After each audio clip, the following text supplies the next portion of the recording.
Para sa recipe natin ngayon, meron nga pala kaming tirang pandesal dito. Gagawin natin itong napakasarap na snack na pwedeng inegosyo. Hello kakusina! Kumusta? Panibagong recipe na naman ang aking isi-share sa inyo today. Napakadaling gawin, napakasarap at pwedeng inegosyo. So, yung isang pandesal ay hinati ko sa dalawa at ito naman hiniwa ko ng bilog sa gitna. Bali yan ang portion na ating ipipress. Ayan, so ganun lang. Ganito lang ang gagawin natin kakusina. Kung bago ka pa lang sa aking channel, huwag kalimutang i-like itong aking video at pakisubscribe na rin, pakipindot ang notification bell para ma-update ka lagi sa mga kakaibang negosyo, recipes at tips na ina-upload ko. Maraming salamat kakusina. Ayan, so ganito na ang mangyayari.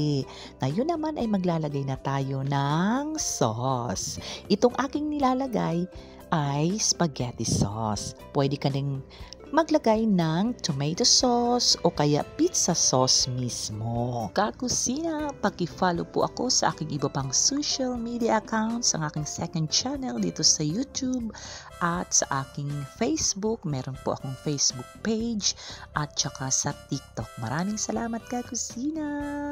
Ayan, so naglagay na tayo ng sauce. Ngayon naman ay ang mga toppings. Meron ako ditong sibuyas na puti.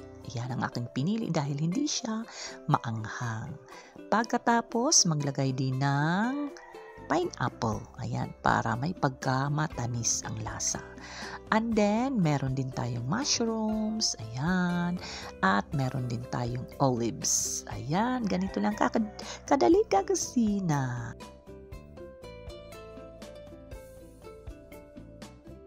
At ngayon naman kakusina, maglalagay na tayo ng cheese. So, melting cheese itong aking pinili dahil malasa at maganda ang texture. Pwede rin naman ang ordinary cheese lamang.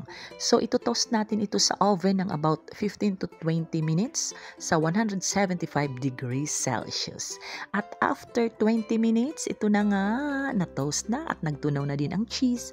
Lalagyan ko pa ito ng spring onions para dagdag pampalasa. Napakabango nito habang nilalagyan ko ng spring onions.